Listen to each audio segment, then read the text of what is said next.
할렐루야. 지금 참 어려운 시기인데, 그러나 이 어려운 시기를 잘 극복해내기만 하면 하나님께서 오히려 이 어려움을 큰 축복의 기회로 바꿔주실 줄로 믿습니다. 우리 모든 성도님들 조금 더 참으시고 이 어려운 위기 빨리 극복할 수 있도록 더 말씀과 기도로 무장하시기를 주님의 이름으로 축원합니다. 성경에 보면 하나님이 이스라엘 백성들에게 주시는 그 가나안 땅을 가리켜서 젖과 꿀이 흐르는 땅이다 이렇게 말씀하고 있는데요. 여기서 젖이라고 하는 것은 히브리 말로 할라브라고 합니다. 근데 이 할라브 이 단어의 원형은 헬레브라 이렇게 읽는데, 이것은 가장 기름진 부분, 그러니까 하나님이 우리에게 주신 땅이 가장 최고의 기름진 그런 부분을 우리에게 주신다, 그런 땅을 주신다, 이런 뜻입니다. 이것은 어떻게 보면 우리가 이 땅에서 누리는 현세의 복을 상징하고 있다, 이렇게 말씀을 드릴 수가 있습니다. 하나님이 우리가 이 땅에 사는 날 동안도 가장 기름진 최고의 그런 땅을 선택해서 우리에게 주셨다, 이런 말씀이지요. 그 다음에 꿀이라고 하는 단어는 히브리어로 또 데바시라고 하는데, 이 원래 이 데바시라는 단어의 뜻은 감추어졌다, 이런 의미를 갖고 있습니다. 그러니까 지금 우리 눈에는 보이지 않지만 하나님이 우리를 위해서 감추어둔 그런 땅을 일컫고 있다라고 할 수 있죠. 이것은 영적인 복을 가리키는 것이고 영원한 하나님의 나라를 상징하고 있는 아주 중요한 단어입니다. 당시 사람들은 이 꿀에 대해서 어떤 생각을 가지고 있었냐면, 이 벌들이 꿀을 몰래 감추어 두었다, 이렇게 생각을 했습니다. 그런데 성경에 보면 이 벌이라고 하는 단어, 이 벌이라고 하는 곤충을 뭐로 묘사를 하고 있냐면 하나님의 전권대사 또는 하나님의 능력, 하나님의 사자를 일컫는 그런 의미로 사용하고 있습니다.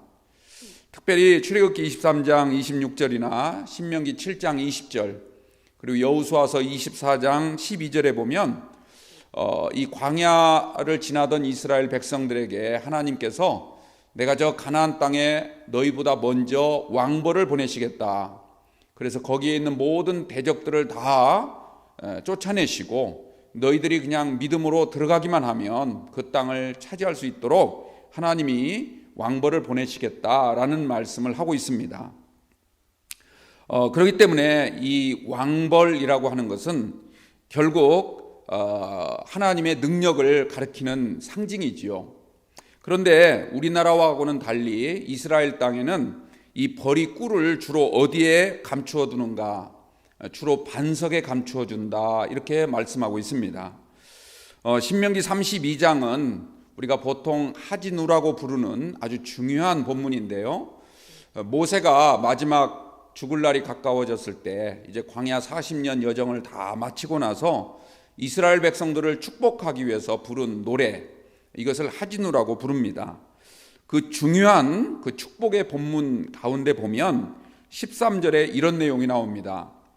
여호와께서 밭의 소산을 먹게 하시며 반석에서 꿀을 빨게 하시며. 어디에서 꿀을 빨게 하신다고요? 바로 반석이다, 이렇게 말씀하고 있습니다. 또 시편 81편 16절에도 보니까 또 내가 기름진 밀을 그들에게 먹이며 반석에서 나오는 꿀로 너를 만족하게 하리라, 이렇게 말씀하고 있습니다. 그러니까 꿀이 반석에서 나오는 것으로 묘사하고 있는 것이죠. 그런데 이 반석은 우리 주님 예수 그리스도를 상징하는 아주 중요한 표현입니다. 그렇기 때문에 결국 이 꿀을 주시는 분은 바로 예수님이시다, 이런 뜻이죠. 또 젖과 꿀이 흐른다라고 하지 않습니까? 이 흐른다라는 말은 원래 솟아난다, 그 원문 뜻이 그렇게 되어 있습니다. 그럼 이 꿀과 젖을 솟아나게 하시는 분이 누군가? 그건 사람이 아니라 바로 주님이라는 뜻이지요. 마치 모세가 반석을 쳤을 때 생수가 솟구쳐 오른 것처럼 하나님께서 이스라엘 백성들에게 젖과 꿀을 주시고 그 은혜로 인해서 하나님 백성으로 살아갈 수 있도록 우리에게 능력도 주시는 줄로 믿습니다. 하나님이 이스라엘 백성들에게 주신 땅은 바로 이런 땅입니다. 이렇게 좋은 땅입니다. 이 땅에서도 가장 기름지고 윤택한 땅이고, 또 거기에는 하나님이 지금 당장 우리 눈에는 보이지 않지만 영적인 축복을 숨겨두셔서 하나님의 나라에 대한 소망을 갖고 살아갈 수 있도록 그런 모든 장치를 마련해 놓은 땅, 이게 바로 젖과 꿀이 흐르는 땅인 줄로 믿습니다. 그런데 이 땅을 지키기 위해서 우리는 어떻게 해야 되는가? 이스라엘 백성들에게 하나님이 요구하신 것은 무엇인가? 하나님이 주신 젖과 꿀이 흐르는 땅을 지킬 수 있는 길이 무엇일까? 그것은 인간의 정치 조직도 아니고 군사가 많고 적음도 아니고, 또 그들이 가지고 있는 무기가 첨단 무기인가, 최고의 무기인가, 이걸 가지고 그 땅을 지킬 수 있다 말씀하신 것이 아니라 오직 요구하시는 것은 딱 하나, 바로 거룩하게 살아야 된다 말씀을 하고 있습니다. 너희가 거룩해야 그 땅이 거룩해질 수 있고, 그 땅이 거룩해야만 하나님이 너희와 함께 할 수 있고, 그리고 하나님이 함께 해야만 세상 모든 만민들을 이끌고 또 다스릴 수 있는 그런 권세를 얻게 된다, 이런 뜻입니다. 그렇기 때문에 우리는 하나님의 백성으로서 우리가 이 땅에 살아갈 때 가장 중요하게 여겨야 될 것이 있다면 그건 우리가 날마다 매일같이 거룩한 삶을 사는 것인 줄로 믿습니다. 그런데 이스라엘 백성들이 어떻게 했습니까? 하나님이 주신 젖과 꿀이 흐르는 땅에 들어갔는데도 불구하고 그들은 거룩성을 잃어버리고 말았습니다. 그로 인해서 결국 그들은 그 땅을 지켜내지 못하고 결국 신할 땅까지 끌려갔다, 이런 말씀입니다.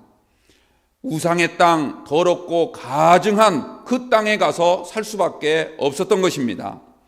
그리스도인들이 거룩성을 잃어버리고 또 교회가 교회로서의 제 역할을 하지 못하게 되면 세상을 리드하기는커녕 오히려 세상의 뒤를 쫓아다니는 그런 신세로 전락할 수밖에 없음을 우리에게 일깨워주고 있는 것입니다. 우리가 제대로 거룩하게 살지 못한다면 세상의 힘 앞에 우리가 쩔쩔매는 그런 삶을 살아갈 수밖에 없는 것입니다. 이교도들에게 굴복을 당하게 되고 영적인 가치보다는 세속적 가치를 더 중요하게 여기면서 사는 세속적 인간이 될 수밖에 없는 것이지요. 그렇다면 우리가 다시 돌아올 수 있는 길은 없는가? 다시 하나님이 우리에게 주신 젖과 꿀이 흐르는 그 풍요의 땅을 되찾는 방법은 마찬가지로 거룩을 회복하는 길밖에 없는 것입니다.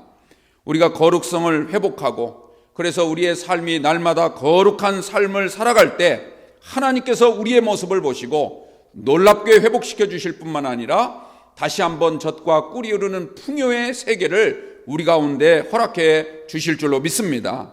그러므로 모든 회복의 열쇠는 바로 거룩에 달려있는 것입니다. 그렇다면 우리가 이 거룩을 어디에서 실천해야 되는가? 다시 말하자면 우리가 거룩을 실천해야 되는 장소, 우리의 삶의 현장은 어디인가라는 것입니다. 교회에서만 거룩하면 됩니까? 아닙니다. 교회에서도 거룩해야 되지만 우리가 일상생활 살아가는 모든 현실의 삶 가운데 날마다 거룩을 실천하며 삶을 사는 성도가 돼야 되는 것입니다. 그런데 문제는 이것이 쉽지 않다는 것이지요. 왜냐하면 우리가 세상 속에서 거룩을 유지하고 살다 보면 때로 생계의 위협을 받을 때도 있고 내가 가장 소중히 여기는 것들을 잃어버릴 것 같은 그런 위협을 느낄 때가 있습니다. 그렇기 때문에 우리는 이 세상에서 거룩을 유지하고 사는 것이 말로는 쉽지만 실제로는 행하기가 참 어려운 것입니다. 그러나 여러분들 꼭 기억하십시오. 세상이 우리에게 주는 시험이나 유혹이나 공포, 이런 것들은 대단히 가공할 만한 위력을 갖고 있다는 사실입니다. 모든 것을 다 파괴시킬 정도의 대단한 힘을 가지고 있는 것입니다. 그러나 그렇다 할지라도 우리가 그 순간 세상을 바라보던 눈을 하나님께 돌리게 되면 위기가 오히려 축복의 기회가 될 줄로 믿습니다. 우리에게 찾아온 시험이 오히려 축복이 되고 그로 인해서 승리의 삶을 살게 될 줄 믿으시기 바랍니다. 거룩하게 사는 것이 곧 승리의 비결이고 축복의 열쇠입니다. 뿐만 아니라 우리가 거룩하게 사는 것은 하나님이 우리에게 주신 가장 중요한 명령이고 신앙의 본질이요 핵심인 줄을 믿으시기 바랍니다. 오늘 본문을 보면 다니엘이라고 하는 청년이 나오죠.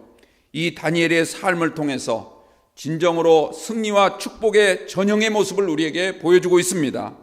하나님의 백성이 설령 신할 땅에 산다 할지라도 우리가 그런 땅에서 어떻게 살아야 될 것인가, 하나의 믿음의 모델로서 다니엘을 선정해서 우리에게 보여주고 있습니다. 그럼 우리가 거룩하게 살려면 어떻게 해야 되는가? 오늘 8절에 있는 말씀을 보니까 다니엘이 뜻을 정하였다, 이렇게 말씀하고 있습니다. 뜻을 정하였다. 여러분들 여기서 뜻을 정하였다 할 때 뜻이라는 이 단어가 히브리 말로는 레브 또는 레바브라고 하는데, 이 단어의 뜻은 무슨 뜻이냐면 우리의 마음 또는 우리의 생각뿐만 아니라 우리가 정말 모든 거룩을 실천해가는 모든 전 과정의 삶을 가리켜서 레브 또는 레바브라 이렇게 말을 합니다. 우리가 신명기 6장 5절 말씀을 보면 주님이 그렇게 말씀을 하시죠. 너희는 마음을 다하고 뜻을 다하고 힘을 다하여 내 하나님 여호와를 사랑하라. 여러분들 이 말씀 전체가 바로 레바브라고 말을 합니다. 이 모든 것들을 실천하는 삶을 가리키고 있는 것이죠. 그러므로 우리가 뜻을 정하였다, 이 말은 정말 하나님을 향하여 마음을 다하고 뜻을 다하고 힘을 다하여 늘 하나님을 사랑하고 하나님이 우리에게 주신 말씀을 붙잡고 그 말씀의 길로 걸어가는 모든 삶의 전 과정이 바로 뜻을 정하는 걸로 믿습니다. 이러한 뜻을 정할 수 있는 우리 귀한 성도님들 다 되시기를 주님의 이름으로 축원드립니다. 제가 오늘 이 다니엘 본문 특별히 8절에 방금 읽었던 뜻을 정하였다 이 말씀을 묵상하면서 제가 지은 시 한 수가 있는데, 제가 옛날 배웠던 맹자의 가르침을 생각하면서 지은 짤막한 시입니다. 그 일부분을 잠깐 소개해 드리자면 이렇게 한번 제가 읽어 드릴게요. 행천하지 공의하면 입천하지 성결하고 득지 여민 유지하고 불득 독행 기도라. 이 말의 뜻은 무슨 뜻이냐면 우리가 무슨 일을 행하든지 항상 의롭게 행해야 되고, 또 우리가 어느 곳에 살고 있든지 무엇보다도 거룩을 실천하면서 살아야 된다. 그리고 우리가 이렇게 살기로 뜻을 정했다면 그 뜻에 서로 마음을 맞는 사람과 함께 협력하면서 이루어가도록 하고, 설령 함께하는 자가 없다면 혼자서라도 그 뜻을 이루어가는 삶을 살기 원한다, 이런 뜻을 갖고 있습니다. 여러분들 다니엘은 뜻을 정했다라고 말을 하지요. 어떤 뜻을 정했다고 했습니까? 내가 앞으로 이 땅에 살며 거룩하게 살겠습니다.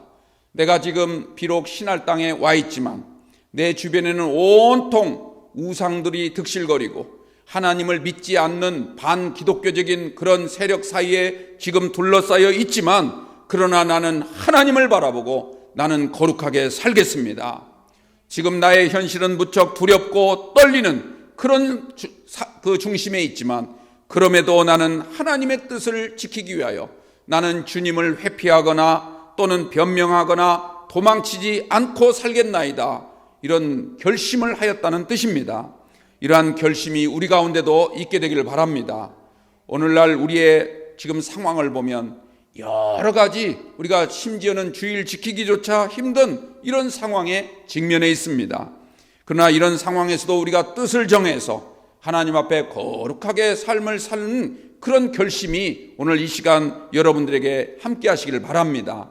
그래서 오늘 다니엘의 모습을 통하여 힘을 얻으시고 위로를 받으시고 격려 받으셔서 우리가 다니엘처럼 이 땅에서 거룩한 삶을 살기로 뜻을 정할 수 있는 오늘 축복의 시간이 되시기를 주님의 이름으로 축원드립니다. 사실 이 바벨론에 끌려온 유대인들이 한둘이 아니었습니다. 굉장히 많은 사람들이 끌려왔습니다. 그 사람 중에는 대단한 사람들이 많았습니다. 왕족도 있었고 귀족들도 있었고 제사장들, 장로들과 같은 종교 지도자들도 대단히 많았습니다. 사실 이 사람들이야말로 지금 나라가 망하고 저 이스라엘이 완전히 패망해버린 지금 이 지경이 된 모든 것에 책임을 져야 될 사람들 아닙니까? 그런데도 정작 그 사람들은 신할 땅에 와서 어떻게 살았는가? 예레미야서 52장 말씀을 읽어보면요, 그들이 이 신할 땅 바벨론에 와서 어떻게 살았는가 참 기가 막힌 이야기들이 나오고 있습니다. 그들은 바벨론 왕이 제공해주는 음식과 의복뿐만 아니라 모든 생활용품들을 제공받으면서 이 땅에서 세속적인 삶을 살았다고 말하고 있습니다. 모든 세속적인 복락에 빠져서 그걸 받아 누리며 살았다는 것입니다. 심지어 오늘 본문에도 있는 말씀처럼 다니엘이 열흘 동안 자기는 왕이 준 음식을 먹지 않겠다고 선언할 때 뭐라고 말합니까? 환관장 하는 말이 너희가 이 음식을 먹지 않음으로 말미암아 얼굴이 초췌해질 때 다른 소년들보다도 더 초췌해져서 왕이 눈치챌까 봐 걱정하고 있지 않습니까? 결국 이 말은 무슨 뜻입니까? 당시 다니엘 주변에 있던 소년들 가운데 왕이 제공한 음식을 먹었던 사람들이 대단히 많았다는 것을 지금 말씀하고 있는 것입니다. 그들은 그때는 좋았을지 모릅니다. 나만 그런가 하고 스스로 위안할 수도 있었을 것입니다. 지금은 어쩔 수 없다라고 생각했을 것입니다.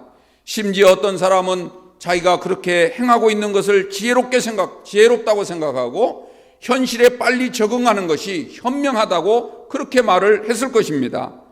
또 그러다가 잘해서 왕의 눈에 띄기라도 한다면 출세할 수도 있다라고 하는 그런 생각까지 했던 것입니다. 그런데 그들의 그런 생각이 얼마나 갔을까요?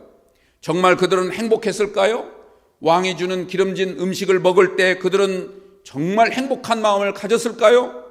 과연 그들은 구원받은 백성이라고 하는 자부심을 가졌겠습니까? 그들은 천국을 확신하고 이렇게 살다가는 정말 하나님의 진노의 심판을 받을 수밖에 없다는, 그래서 지옥불에 떨어질 수밖에 없다는 그런 두려움을 가지진 않았을까요? 여러분들, 우리 그리스도인들은 항상 구원에 대하여 생각하는 사람이 되어야 됩니다. 언제 어디서 무슨 일을 하든지 항상 우리는 구원의 길에서 벗어나서는 안 될 줄로 믿습니다. 정말 천국이 있고 지옥이 있다는 사실을 믿는다면 이 땅에서의 잠깐의 기쁨이나 편안함을 추구하기보다는 오히려 하나님이 나에게 주신 기쁨, 영원한 하늘의 은혜를 사모하는 성도가 되어야 될 줄로 믿습니다. 이 땅에서 행복하고 편안하게 사는 것도 중요하지만 그러나 하나님이 나에게 주실 영원한 땅, 젖과 꿀이 흐르는 그 땅을 사모하는 귀한 성도가 되어야 될 줄로 믿습니다. 예수님도 마태복음 10장 28절에서 이렇게 말씀을 하시죠. 몸은 죽여도 영혼은 능히 죽이지 못하는 자들을 두려워하지 말고 오직 몸과 영혼을 능히 지옥에 멸하실 수 있는 하나님만을 두려워하라. 여러분들, 베드로와 요한도 사도행전 4장 19절 말씀 보니까 산헤드린 공회 그 쟁쟁한 사람들 앞에서 뭐라고 외쳤습니까? 하나님 앞에서 너희들 말을 듣는 것이 하나님의 말씀을 듣는 것보다도 옳은가 판단해보라. 당당하게 외치지 않았습니까? 그러면서 뭐라고 말합니까? 다른 이로서는 구원을 받을 수 없나니 천하 사람 중에 구원받을 만한 다른 이름을 우리에게 주신 일이 없느니라. 할렐루야. 여러분들, 우리가 아무리 힘들고 어렵고 또 두렵다 할지라도 우리에게 구원을 주신 예수 그리스도에 대한 믿음만큼은 절대로 흔들림이 없는 여러분들 꼭 되시기 바랍니다. 베드로가 어떻게 그렇게 담대할 수 있었을까요? 그는 시골 출신이었고 또 고기 잡아 하루하루 끼니를 삼는 그런 어부에 불과했습니다. 산헤드린 공회에 정말 쟁쟁했던 그 사람들 앞에서 어떻게 그렇게 담대하게 외칠 수 있었을까요? 그것은 바로 뜻을 정했기 때문에 그랬습니다. 나는 구원받은 천국 백성이다. 나는 하나님이 가장 보배롭게 여기는 금쪽 같은 자녀이다.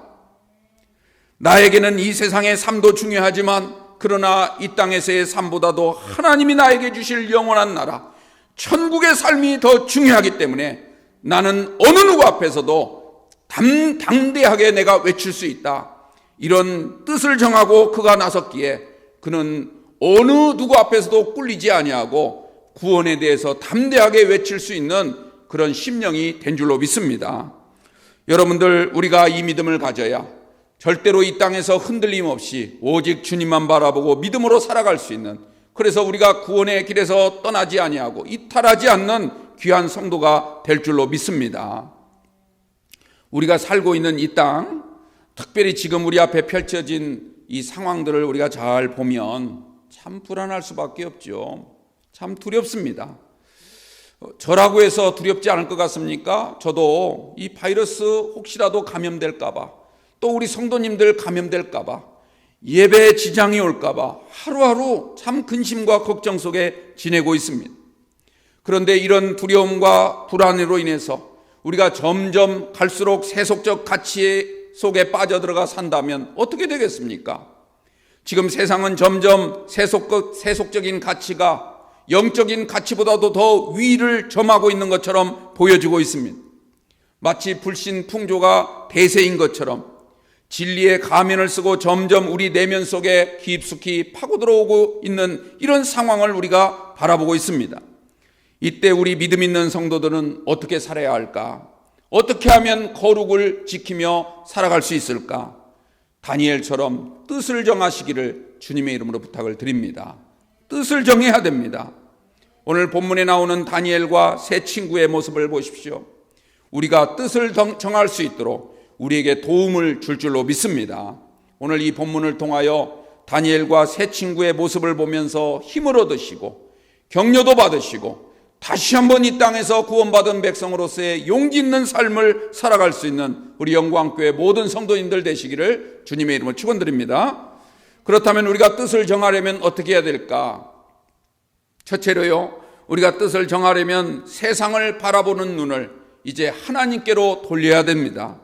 어렵고 두렵고 힘들수록 더욱더 주님의 말씀을 붙잡고 그 말씀의 길로 걸어가야만 내가 살 수 있다, 내가 거룩하게 승리할 수 있다는 그런 믿음을 갖게 되기를 바랍니다. 왕이 내린 음식과 포도주를 거부하고 하나님이 주신 영의 양식을 사모하는 그런 삶을 우리가 살아야 됩니다. 여러분들, 이 다니엘이 음식을 거부한 것은 단지 음식을 안 먹겠다는 차원이 아닙니다.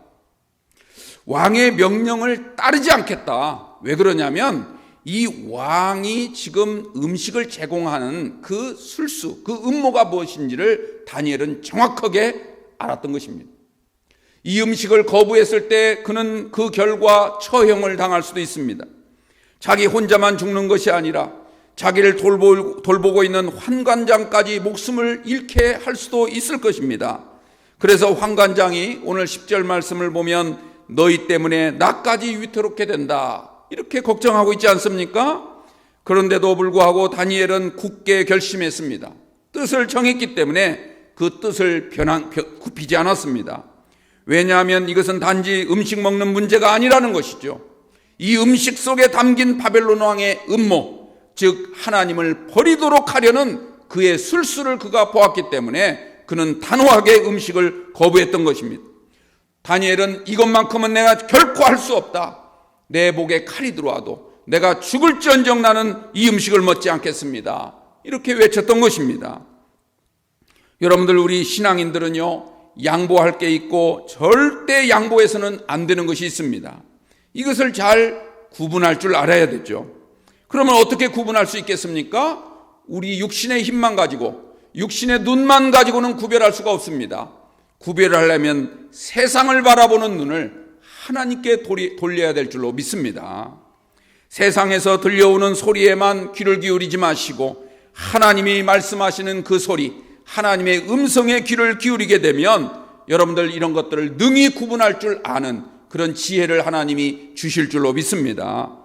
여러분 모두가 하나님 말씀만 붙잡고 말씀대로 살고 세상을 바라보는 눈을 하나님께 돌이킴으로 말미암아 여러분들이 거룩하게 살겠다고 뜻을 정할 수 있는 그러한 강인한 믿음으로 하나님 앞에 나아가게 되기를 주님의 이름으로 축원드립니다.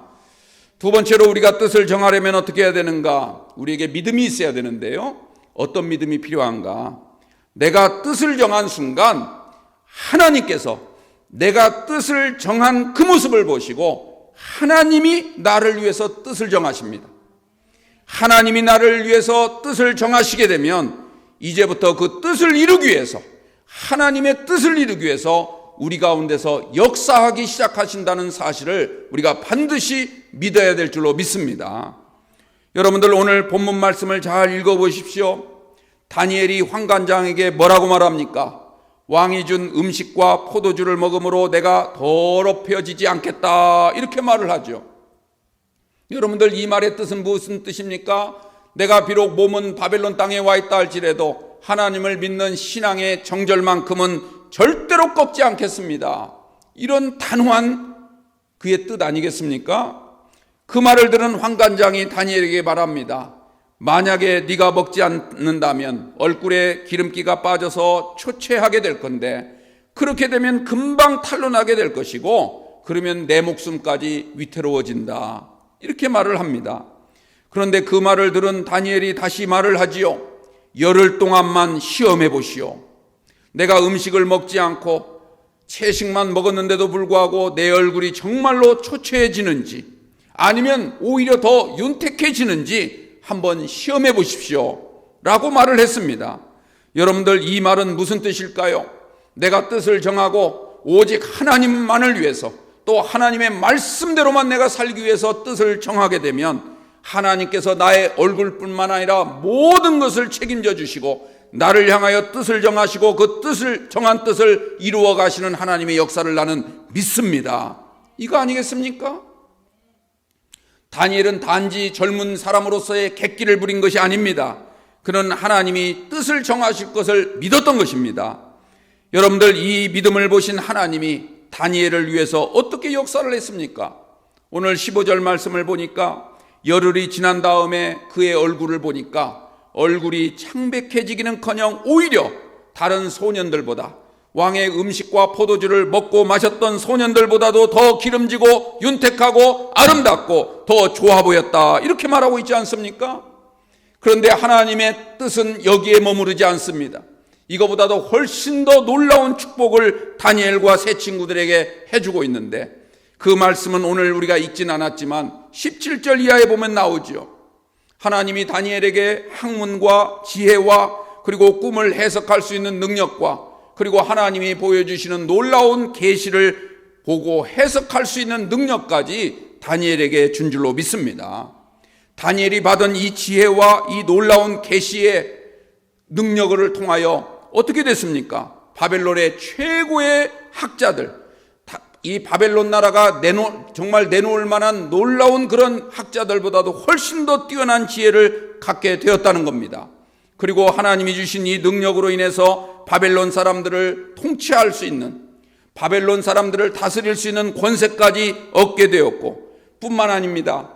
우상 숭배자였고 또 자신의 모습을 신상으로 만들어 놓고 자신을 섬기라고 했던 그런 바벨론 왕 느부갓네살로 하여금 그 입술로 하나님, 여호와 하나님을 찬양하게 만들었다고 하지 않습니까?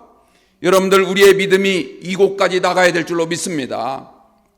하나님이 행하시면 되는 것입니다.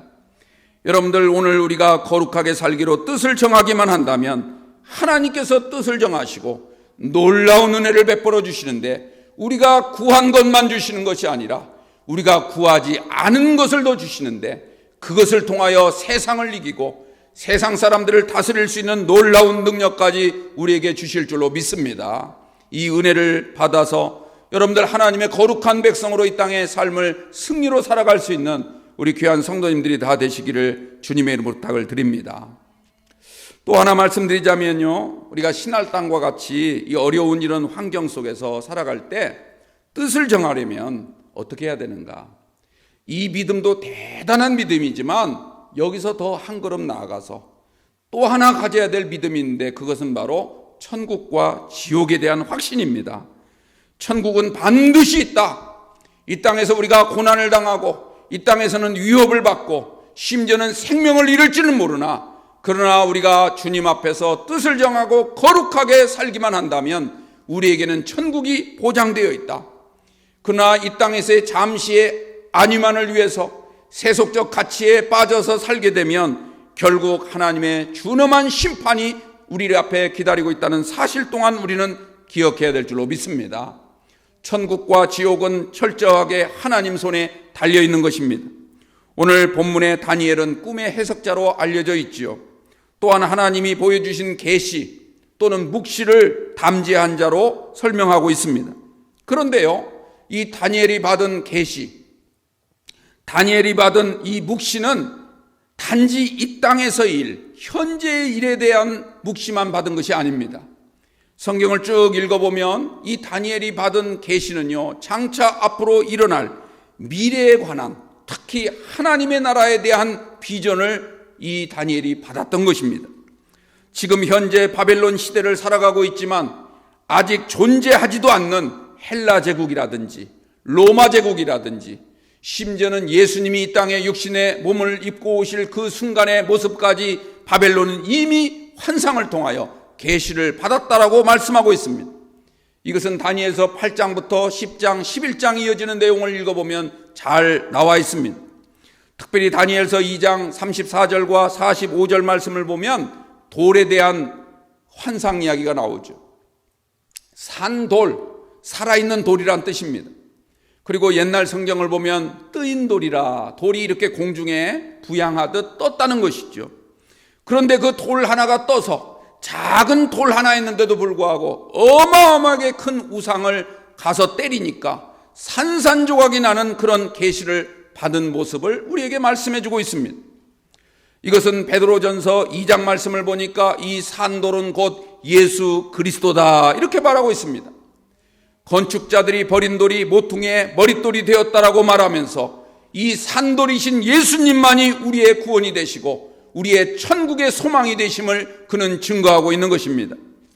여러분들, 이 산돌을 믿는 자만이 여러분들 아무리 어려운 상황에 놓여 있다 할지라도 거룩하게 살아갈 수 있고, 우리가 거룩하게 살아갈 때 우리 앞에 천국의 놀라운 은혜가 어느 순간 선뜻 우리 앞에 다가올 줄로 믿습니다. 그러나 이 산돌이신 예수 그리스도를 믿지 아니하고 자꾸 세상에만 우리가 연연하며 삶을 살아간다면 여러분들, 우리는 산돌이 때려부신 우상처럼 그러한 심판의 대상이 될 수밖에 없음을 기억하시고 이것을 두려워할 줄 아는 성도가 되시기 바랍니다. 코로나 바이러스도 우리가 조심해야 되고 두려워해야 되지만, 그러나 장차 우리가 언젠가 주님 앞에 서야 될 백보자 심판을 더 두려워하시고 우리에게 주어진 천국이 아니라 혹시라도 우리가 지옥에 가지 않을까 두려워하는 심정으로 우리는 거룩한 삶을 살기로 뜻을 정하는 성도가 되시길 바랍니다. 사랑하는 성도 여러분, 여러분들은 다 정말로 천국을 믿으십니까? 그리고 지옥이 있다는 사실도 믿으십니까? 그 믿음을 가졌다면 오늘, 지금, 당장 뜻을 정하시기 바랍니다. 바이러스 걱정되지요? 여러분들 세상을 거스르고 여러분들 자꾸 우리가 세상 사람들과 반대의 길을 걸어가는 것에 따른 두려움이 왜 없겠습니까? 그러나 우리 앞에 더 두려운 지옥이 있다는 사실을 기억하시고 지금 거룩하게 살지 아니하면 언젠가 그런 두려움 속에서 영원히 지내야 될 순간이 온다는 것을 기억하시고 여러분들 거룩한 삶을 살아가는 성도들 되시길 바랍니다.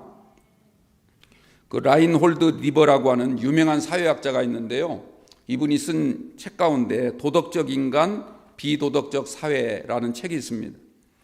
그 책 내용을 간단하게 요약을 해보면요, 아무리 인간이 도덕적으로 살려고, 그러니까 착하고 선하게 살려고 노력을 해도 이 살아가는 세상이 비도덕적인 세상이다 보면, 그리고 그런 세상 속에서 오랫동안 이렇게 살다 보면 자기도 모르는 사이에 자기 삶이 비도덕적인 삶에 익숙해지더라, 이런 말입니다.